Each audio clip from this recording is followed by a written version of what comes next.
ہم اپنا آج کا سبق شروع کرتے ہیں۔ اعوذ باللہ من الشیطان الرجیم، بسم اللہ الرحمن الرحیم۔ یا ایہا الذین آمنوا، اے ایمان والو، یا ایہا الذین آمنوا، اے ایمان والو، اتقوا اللہ، اتقوا ڈرو، اللہ سے، اتقوا اللہ، اللہ سے ڈرو، حق، جو حق ہے، تقاتہ، اس سے ڈرنے کا، اتقوا اللہ حق تقاتہ، اللہ سے اس طرح ڈرو جس طرح اللہ سے ڈرنے کا حق ہے۔ اللہ کا تقوی اختیار کرو جیسا کہ اس کا تقوی اختیار کرنے کا حق ہے۔ وَلَا تَمُوتُنَّ، اور نہ تم مرنے پاؤ، الا مگر، وَأَنْتُمْ، اس حال میں کہ تم مسلمون، اسلام پر ہو یا فرما برداری پر ہو۔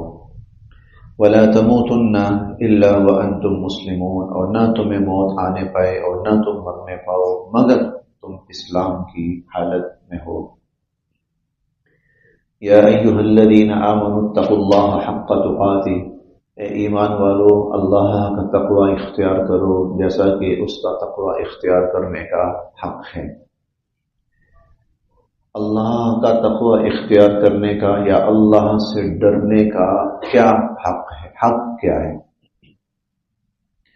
عبداللہ ابن مسعود رضی اللہ تعالی عنہ سے منقول ہے، مروی ہے کہ رسول اللہ صلی اللہ علیہ وسلم نے فرمایا کہ اللہ سے ڈرنے کا حق یہ ہے، ان یعطى ولا یعصى، اللہ تعالی کی اطاعت کی جائے اور اس کی نافرمانی نہ کی جائے، وَيُشْكَرْ وَلَا يُكْفَرْ، اللہ کا شکر ادا کیا جائے اور اللہ کی ناشکری نہ کی جائے، وَيُذْكَرْ وَلَا يُنْسَى، اور اللہ کو یاد رکھا جائے، اللہ کو بھولا نہ جائے، بھلایا نہ جائے۔ تو اللہ تعالیٰ کی اطاعت کی جائے، اس کی نافرمانی سے بچنے کی کوشش کی جائے، اس کا شکر ادا کیا جائے، ناشکری سے بچا جائے، اللہ کو یاد رکھا جائے، انسان خدا کو بھولے نہیں، یہ ہے اللہ کا تقوی، اس کا حق، اور یہ ہے اللہ سے ڈرنے کا حق۔ وَلَا تَمُوتُنَّ إِلَّا وَأَنْتُمْ مُسْلِمُونَ، اور تمہیں موت نہ آنے پائے مگر اس حال میں کہ تم فرما بردار ہو یا تم مسلمان ہو، اسلام کی حالت میں ہی تمہیں موت آئے۔ اب یہاں سوال پیدا ہوتا ہے کہ یہ تو انسان کے بس میں نہیں ہے، موت تو تکوینی چیز ہے۔ تکوینی کا مطلب یہ ہے کہ خالصتاً اللہ کا فیصلہ ہے، جب اللہ تعالیٰ چاہیں گے انسان پہ موت طاری فرما دیں گے، تو انسان کا اختیار تو نہیں ہے۔ تو اس کا جواب بھی ہمیں حدیث مبارکہ سے ملتا ہے، اور وہ یہ ہے کہ حضور علیہ الصلوۃ والسلام فرماتے ہیں کہ تحشرون کما تموتون، قیامت کے دن تم اس حال میں اٹھائے جاؤ گے جس حال میں تمہیں موت آئی تھی، وَتَمُوتُونَ كَمَا تَحْيَوْنَ، اور موت تمہیں اس حال میں آئے گی جس حال میں تم نے زندگی گزاری ہوگی۔ تو موت اسلام اور فرما برداری کی حالت میں آئے، اس کا مطلب یہ ہے کہ زندگی اسلام اور فرما برداری کی حالت میں گزارو تو موت خود بخود اسلام اور فرما برداری کی حالت میں آئے گی، کیونکہ جو موت ہوتی ہے وہ انسان کی زندگی کا خلاصہ ہوتا ہے، تو جیسی زندگی ویسا ہی خلاصہ ہے۔ وَلَا تَمُوتُنَّ إِلَّا وَأَنْتُمْ مُسْلِمُونَ، اب پوری آیت دیکھی جائے تو وہ ایک ہی بات بن جاتی ہے پوری آیت، کہ انسان اپنی پوری زندگی اللہ رب العزت کی اطاعت اور فرما برداری میں اور اس کی شکر گزاری میں اور اس کی یاد میں گزارے، تو انشاءاللہ پھر اس کو موت بھی اللہ کی اطاعت اور فرما برداری اور شکر اور اللہ کی یاد کی صورت میں آئے گی، اس کو موت بھی اس کو پھر اسی صورت میں آئے گی۔ تو زندگی اور موت دونوں اللہ تعالیٰ نے یہاں پر بیان فرما دی۔ وَاعْتَصِمُوا، اور مضبوطی سے تھامے رکھو، بِحَبْلِ اللَّهِ، حبل رسی، اللہ اللہ، اور اللہ کی رسی کو مضبوطی سے تھامے رکھو، جمیعا سب مل کے اور اللہ کی رسی کو مضبوطی سے تھامے رکھو، ولا تفرقوا، اور ٹکڑوں میں نہ بٹو، ولا تفرقوا، اور ٹکڑوں میں نہ بٹو، واذکروا، اور یاد کرو، نعمت اللہ کا احسان، علیکم، جو تم پر ہوا، واذکروا نعمت اللہ علیکم، اور اللہ تعالیٰ کا وہ احسان یاد کرو جو تم پر ہوا، اذ، جب، کنتم، تھے تم، اعداء، عدو کی جمع ہے، عدو دشمن کو کہتے ہیں، اعداء جمع، اذ کنتم اعداء، جب تم آپس میں دشمن تھے، ایک دوسرے کے دشمن تھے، فألف، الف الفت سے ہے، ہماری اردو زبان میں استعمال ہونے والا عام لفظ الفت، محبت، فألف، بس اللہ تعالیٰ نے الفت پیدا فرما دی، محبت پیدا فرما دی، بینا، درمیان، قلوبکم، تمہارے دلوں کے، فألف بین قلوبکم، تو اللہ تعالیٰ نے تمہارے دلوں کے درمیان محبتیں پیدا فرما دی، جبکہ تمہارے دلوں میں دشمنیاں تھیں اور تمہارے دلوں میں نفرتیں تھیں، تو اللہ رب العزت نے تمہارے دلوں میں محبتیں پیدا فرما دی، فأصبحتم، اور ہو گئے تم، پس ہو گئے تم، بنعمتہ، اللہ کے فضل سے، اخوانا، بھائی بھائی، اللہ کے فضل سے تم سب بھائی بھائی ہو گئے، وکنتم، اور تم تھے، علی، پر، شفا، کنارہ، شفا، کنارہ، حفرہ، گڑھا، من النار، آگ کا، نار، آگ، وکنتم علی شفا حفرۃ من النار، اور تم آگ کے گڑھے کے کنارے پر تھے، وکنتم علی شفا حفرۃ من النار، تم آگ کے گڑھے کے کنارے پر تھے، فانقذ، تو اللہ تعالیٰ نے بچا لیا، کم، تمہیں، منہا، اس میں گرنے سے، فانقذکم منہا، تو اللہ تعالیٰ نے تمہیں اس میں گرنے سے بچا لیا، کذالک، اس طرح، یبین، کھول کھول کر بیان فرماتے ہیں، اللہ تعالی، لکم، تمہارے لیے، آیاتہ، اپنی آیات، اس طرح اللہ تعالیٰ تمہارے لیے اپنی آیات کھول کھول کر بیان فرماتے ہیں، لعل، تاکہ، کم، تم، تہتدون، ہدایت پاؤ، لعلکم تہتدون، تاکہ تم ہدایت پاؤ۔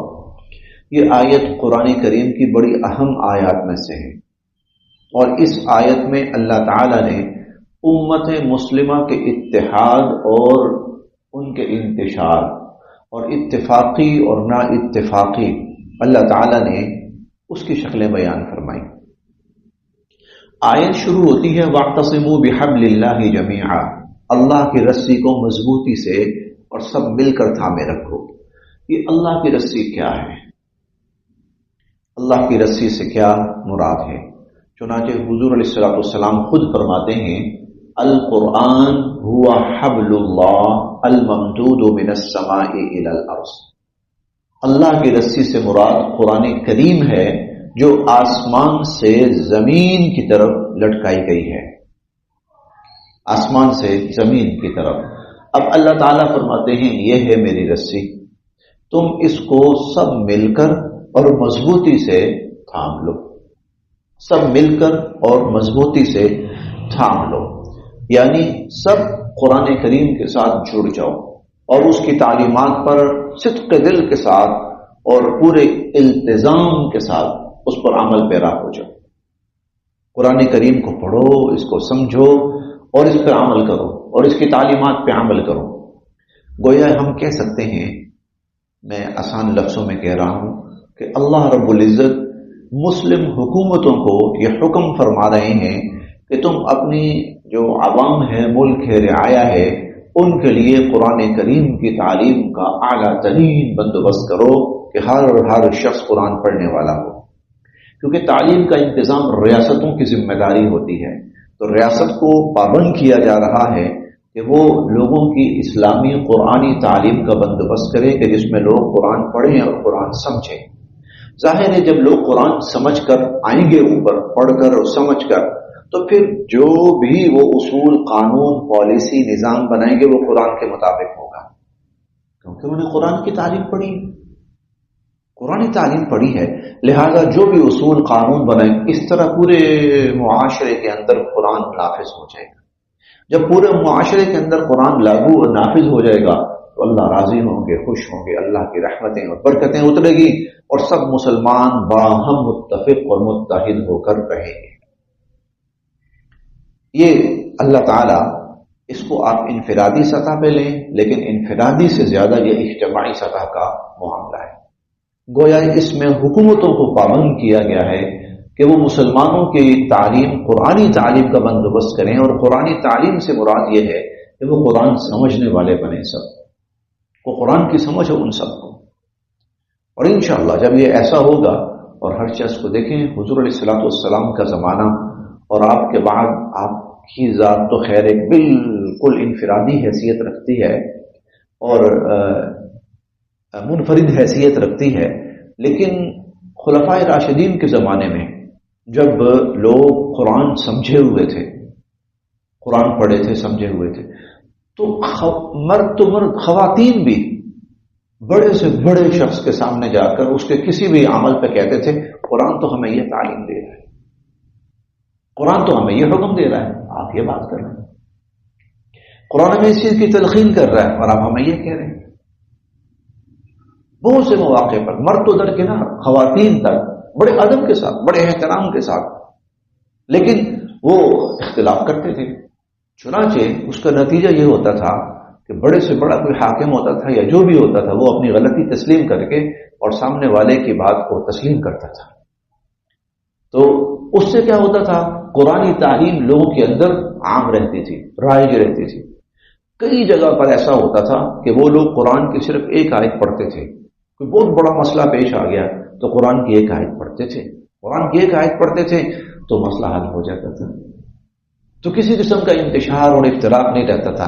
تو اللہ تعالیٰ نے انفرادی سطح ہو یا اجتماعی، یہاں مسلمانوں کو تلقین فرمائی ہے کہ تمہاری بھرپور قرآنی تعلیم کا انتظام ہونا چاہیے، اور اللہ کی رسی کو مضبوطی سے تھام کے رکھو۔ اب مضبوطی سے تھامنے کا مطلب اس پر عمل پیرا ہونا ہے، جو اصول اس پر بیان ہوئے ہیں، جو قوانین بیان ہوئے ہیں، جو ضابطے بیان ہوئے ہیں، اور عملاً حضور علیہ الصلوۃ والسلام نے اور صحابہ کرام نے ان کو دنیا کے اندر رائج کر کے دکھایا۔ دوسری بات فرمائی ولا تفرقوا، اور ٹکڑوں میں نہ بٹ جانا۔ کسی امت کی یہ بڑی بدقسمتی ہوتی ہے کہ وہ منتشر ہو جائے، وہ ٹکڑوں میں بٹ جائے، پھر نتیجہ یہ ہوتا ہے کہ دین ٹکڑوں میں بٹ جاتا ہے۔ ہر طبقہ یہ دعویٰ کرتا ہے کہ جو میرے پاس ہے نا اصل دین وہ ہے، اوروں کے پاس جو ہے وہ گمراہی ہے، اصل دین میرے پاس ہے۔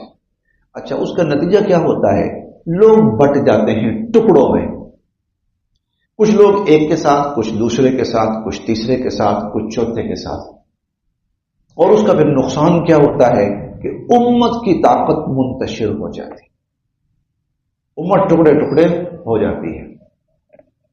آج جمعے میں بھی تذکرہ ہوا تھا، حضرت شیخ الہند رحمۃ اللہ علیہ کو نا انگریز نے قید کر دیا مالٹا کی جیل میں۔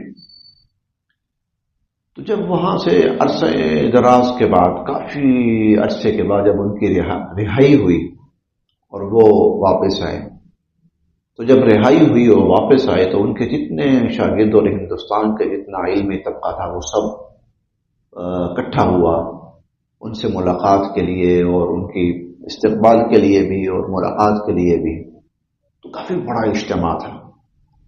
تو حضرت شیخ الہند رحمۃ اللہ علیہ اس میں تقریریں نہیں کرتے تھے، وہ ان 5-10 منٹ کی بات کی، مختصر سی سادہ سی بات، بس تقریریں نہیں تھی، لیکن کام بہت بڑے تھے ان کے۔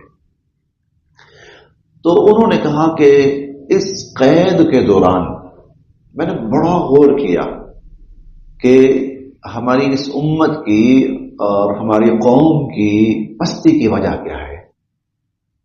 بڑا میں نے غور کیا۔ سارے لوگ سوچنے لگے کہ بھئی آخر جو نتیجہ نکلا ہوگا تو بہت بڑا نتیجہ ہی ہوگا۔ تو کہنے لگے میں اس نتیجے پر پہنچا ہوں کہ 2 وجوہات ہیں ہماری پستی کی، ایک تو قرآن سے دوری اور دوسرا باہمی انتشار اور باہمی اختلاف، بلکہ تفرقہ بازی۔ اختلاف برا نہیں ہوتا، اختلاف ہوتا ہے، اختلاف کوئی اتنا برا نہیں ہوتا، وہ بہن بھائیوں کے درمیان بھی ہو جاتا ہے، وہ میاں بیوی کے درمیان بھی ہو جاتا ہے، وہ باپ بیٹے کے درمیان، لیکن تفرقہ وہ بہت برا ہے۔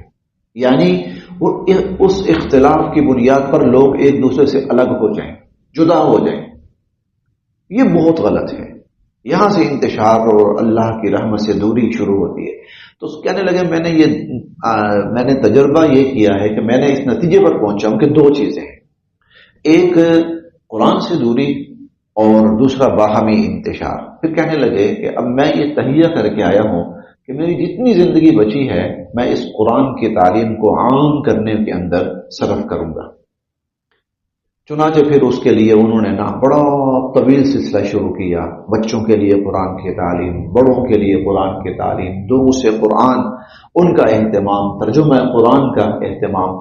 ہمارے اس پاکستان میں 2 جماعتیں قرآن کے نام پہ اٹھی ہیں، 2 بڑی جماعتیں ہمارے اس پاکستان میں، 2 بڑی جماعتیں قرآن کے نام پر اٹھی ہیں، ایک جماعت اسلامی اور ایک تنظیم اسلامی، خالصتاً یہ 2 بڑی جماعتیں۔ اور ان دونوں بڑی جماعتوں نے یہ جو اپنا قدم اٹھایا ہے وہ حضرت شیخ الہند کی ان تجاویز پر، اس قرآن کو عام کیا جائے اور تمام انسانوں تک، مسلمانوں تک پہنچانے کی کوشش کی جائے۔ اچھا، مفتی شفیع صاحب رحمۃ اللہ علیہ نے یہ باتیں نقل کی اور نقل کر کے کہتے ہیں کہ اصل میں یہ 2 باتیں نہیں ہیں، اصل میں یہ ایک بات ہے، ایک خامی ہے اور دوسرا اس کا نتیجہ ہے۔ خامی کیا ہے؟ انسان مسلمان قرآن سے دور ہو جائیں، یہ اصل حکم ہے کہ قرآن سے دور نہ ہوں، قرآن کے ساتھ جڑیں، قرآن کو تھامیں۔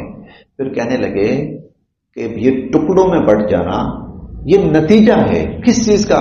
اگر قرآن سے دور ہوں گے تو ٹکڑوں میں بٹ جائیں گے، لہذا حکم ایک ہوا، اور اس کی اگر حکم ادھوری ہو تو نتیجہ کیا ہے؟ وَلَا تَفَرَّقُوا، پھر تفرقوں میں بٹ جاتا ہے انسان۔ تو وَاعْتَصِمُوا بِحَبْلِ اللَّهِ جَمِيعًا، اور اللہ کی رسی کو سب مل کر، جمیعا سب مل کر مضبوطی سے تھام لو، وَلَا تَفَرَّقُوا، اور ٹکڑوں میں نہ بٹو۔ وَاذْكُرُوا نِعْمَةَ اللَّهِ عَلَيْكُمْ، اور اللہ کا احسان یاد کرو، اذ كُنتُمْ أَعْدَاء، جب تم دشمن تھے۔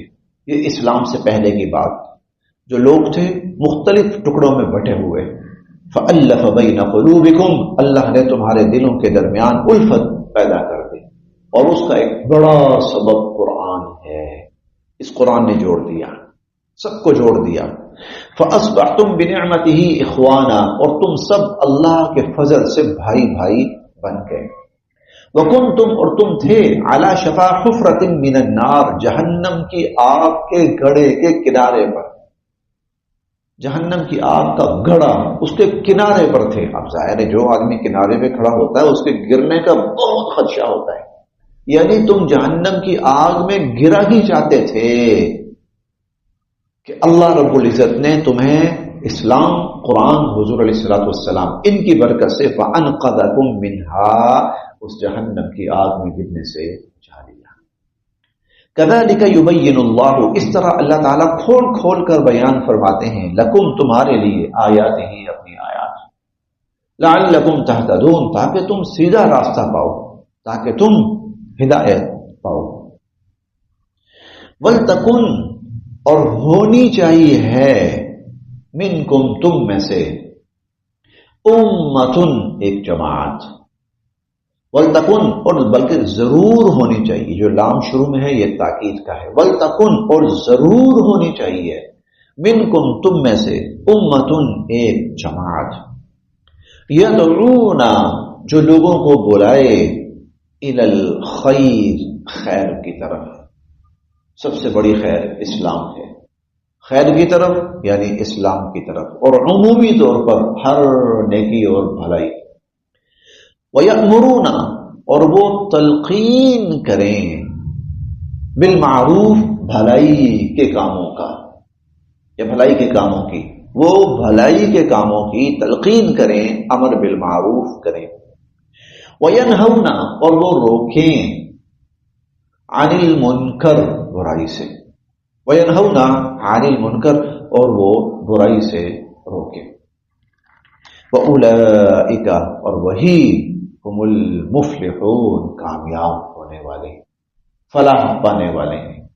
تو وَلْتَكُن مِّنكُمْ أُمَّةٌ تم میں سے ایک جماعت ایسی ضرور ہونی چاہیے، یدعون الی الخیر جو لوگوں کو خیر کی طرف بلائیں، اور خیر سے سب سے بڑی خیر اسلام ہے، یعنی صرف اتنا نہیں کافی کہ میں مسلمان ہوں، بلکہ جو لوگ اسلام سے محروم ہیں، مسلمانوں میں ایک جماعت باقاعدہ ایسی ہونی چاہیے جو لوگوں کو اسلام کی طرف بلائے اور دعوت دیں، وَيَأْمُرُونَ بِالْمَعْرُوف اور امر بالمعروف کریں، خیر کا، نیکی کا، بھلائی کے کاموں کا حکم دیں، وَيَنْهَوْنَ عَنِ الْمُنْكَرِ اور برائی کے کاموں سے روکیں۔ ہاں، ہم انشاءاللہ ایک دو دن بعد پڑھیں گے، یہ آیت نمبر ہے 110، کنتم خیر امہ، اگلے صفحے پر ہے، کنتم خیر امہ، اللہ تعالیٰ فرماتے ہیں تم ساری امتوں میں سب سے بہترین ہو، وجہ اخرجت للناس تمہیں لوگوں کے نفع کے لیے پیدا کیا گیا ہے۔ اچھا، اس نفع میں سب سے بڑا نفع کیا ہے؟ تأمرون بالمعروف، تم لوگوں کو نیکی کے کاموں کا حکم دیتے ہو، وتنہون عن المنکر اور برائی کے کام سے روکتے ہو۔ معاشرے میں ایسے طبقات ہونے چاہیے جو خیر کی تلقین کریں، خیر کی تبلیغ کریں، خیر کی دعوت دیں اور برے کاموں سے لوگوں کو روکیں۔ اس میں بڑا اثر ہوتا ہے۔ آپ برائی کو چھوڑ دیں، برائی کو وہ چند دن کے اندر سر پہ چڑھ کے ناچے گی، لیکن اگر اس کو روکتے نہیں، آپ اس برائی کو روکتے رہیں، اس کا نتیجہ کیا ہوگا؟ دیکھیں، اگر ایک بزرگ وہ ہے، گلی میں جا رہا ہے، بچے کھیل رہے ہیں، شرارتیں کر رہے ہیں، مار رہے ہیں، بھاگ رہے ہیں، گالی گلوچ کر رہے ہیں، وہ چپ کر کے چلا جاتا ہے۔ ایک بزرگ وہ ہے کہ بچے غلط کام کرتے ہیں تو فوراً ٹوکتا ہے ان کو، یہ کیا بدتمیزی ہے، ٹھہرو تمہیں میں پکڑتا ہوں۔ اب جب ان دونوں بزرگوں کا فرق کیا ہوگا؟ پہلے والا بزرگ گزر رہا ہے، بچوں کو پرواہ کوئی نہیں، بچے دیکھیں گے بھی نہیں اس کو، اپنے کھیل کود میں، لڑائی میں اور بدتمیزیوں میں لگے ہوئے، دوسرے کو دور سے دیکھیں گے، جو بابا جی آ رہے، برائی رکنی شروع ہو گئی، برائی دبنی شروع ہو گئی، برائی چھپنی شروع ہو گئی۔ اچھا، اب دوسری طرف دیکھیں، نوجوان گلی محلے میں کھڑے رہتے ہیں، ایک آدمی آتا ہے، چپ کر کے مسجد میں آ جاتا ہے، نماز پڑھا ہے اور چلا گیا۔ اب یہ گزر رہا ہے انہی نوجوانوں کے پاس سے، اس نے ان کو نہیں کہا آؤ بیٹا نماز پڑھو، یا یہ نہیں کہتا، کسی نے اس کا گزرنا نوٹس ہی نہیں کرنا۔ ایک وہ ہے جب بھی گزرتا ہے ایک ایک کو سلام کرتا ہے، بیٹا آ جاؤ نماز کا ٹائم ہو گیا، آ جاؤ آ جاؤ آ جاؤ۔ اب نتیجہ کیا ہوگا؟ نتیجہ یہ ہوگا کہ جب وہ اس کو دیکھیں گے یا تو بھاگ جائیں گے، اور یا پھر چلو یار وہ بزرگ آ رہے ہیں یا ہمارے بڑے آ رہے ہیں اور نماز کا ٹائم ہو گیا چلو۔ تو برائی دبے گی، برائی چھپے گی اور برائی کم ہوگی اور بھلائی بڑھے گی اور بھلائی غالب آئے گی۔ جب یہ چیز ہوگی نا، بھلائی غالب آئے گی، تو اللہ کی رحمت اترے گی، اللہ راضی ہوں گے، اللہ کی رحمت اترے گی، یقینی اترے گی۔ خیر والوں پر، نیکی والوں پر، بھلائی والوں پر اللہ کی رحمت اترے گی، اللہ راضی ہوں گے، اللہ خوش ہوں گے۔ ایک دو دفعہ دعا میں ذکر ہوا ہے، جب یہ بندہ نماز کے لیے وضو کرنے لگتا ہے نا، اللہ بڑی محبت سے دیکھتے ہیں، دیکھو نا تیار ہو رہا ہے۔ کیوں تیار ہو رہا ہے؟ اس نے میرے پاس آنا ہے، میرا حکم بجا لانے کے لیے، میرے گھر کے لیے، نماز کے لیے آنا. اب وہ اللہ کی نظر رحمت میں ہے، رحمت اتر رہی ہے. اچھا ایک چیز اور بھی ہے، یہ جو کائنات ہے نا، یہ اللہ کی مرضی کے تحت چل رہی ہوتی ہے. اللہ کی مرضی کے تحت کا مطلب کیا ہے؟ اللہ کی مرضی کے تحت کا مطلب یہ ہے پھر پوری کائنات اس شخص کے حق میں ہو جاتی ہے. فرشتوں کی نظر رحمت، نظر بھلائی اور نظر خیر اس شخص کی طرف ہو جاتی ہے کہ اللہ تعالیٰ اس کو پسند کر رہے ہیں. اللہ کی نظر رحمت، کائنات کی جتنی قوتیں ہیں وہ خود بخود اس کی طرف متوجہ ہو جاتی ہیں. کائنات کی تمام خیریں، گویا آسمان سے لے کر زمین تک جتنی خیریں ہیں وہ اس شخص کی طرف متوجہ ہو جاتی ہیں. اور اگر پورا معاشرہ ایسا ہو تو اللہ کی رحمتیں اور پوری کائنات کی جو خیر کی قوتیں ہیں وہ سب کے سب اس معاشرے کی طرف متوجہ ہو جاتی ہیں. اب اس معاشرے میں کیا ہے؟ شیطان بھاگتا ہے، برائی وہاں سے بھاگتی ہے، اور نحوستیں وہاں سے دور ہوتے ہیں، رحمتیں وہاں پر آتی ہیں. اور پھر رحمتیں جب آتی ہیں تو پھر وہ ہر چیز پہ اثر انداز ہوتی ہیں. رحمتیں یہ نہیں ہوتا کہ صرف نماز پڑھنے والے پر اثر انداز ہوتی ہیں، پھر وہ رحمتیں بازاروں پہ اثر انداز ہوتی ہیں، پھر وہ رحمتیں گھروں کے اندر اور دلوں کے اوپر اثر انداز ہوتی ہیں، دلوں میں محبتیں پیدا ہوتی ہیں، پھر لڑائیاں، نفرتیں، جھگڑے ختم ہوتے ہیں. یہ ہے وہ. اسی لیے اللہ تعالیٰ کہتے ہیں خیر کی تلقین کرو، لوگ خیر پہ آئیں. لوگ خیر پہ آئیں گے، اللہ کی رحمت، پوری کائنات متوجہ ہو جائے گی، خیر کی ساری قوتیں اس کی طرف متوجہ ہو جائے گی. لہذا خیر. اور جب شر ہوتا ہے تو اللہ یوں سمجھے نظر پھیر لیتے ہیں. اللہ نظر پھیر لیتے ہیں تو فرشتے نظر پھیر لیتے ہیں، فرشتے نظر پھیر لیتے ہیں تو جتنی کائنات کی قوتیں ہیں وہ سب نظریں پھیر لیتی ہیں. اب یہاں کیا ہوا؟ شیطان کو کھل کھیلنے کا موقع مل جاتا ہے. پھر شیطان نفرتیں بھی پیدا کرتا ہے، پھر شیطان ہوس بھی پیدا کرتا ہے، پھر شیطان ذخیرہ اندوزی بھی پیدا کرتا ہے، پھر شیطان حرص بھی پیدا کرتا ہے. نتیجہ کیا ہوتا ہے؟ اس معاشرے کے اندر غلاظت ہی غلاظت پھیل جاتی ہے، گندگی ہی گندگی پھیل جاتی ہے. اسی لیے اب پڑھیے اس آیت کو، وَلْتَكُن مِّنكُمْ أُمَّةٌ، ایک جماعت ہونی چاہیے، يَدْعُونَ إِلَى الْخَيْرِ، خیر کی طرف بلائیں، وَيَأْمُرُونَ بِالْمَعْرُوفِ، اور بھلائی کے کاموں کی تلقین کرتے رہیں، وَيَنْهَوْنَ عَنِ الْمُنْكَرِ، اور برائی کے کاموں سے روکیں لوگوں کو. وَأُولَئِكَ هُمُ الْمُفْلِحُونَ، وہی لوگ فلاح پانے والے ہیں، کامیاب ہونے والے ہیں. بس یہاں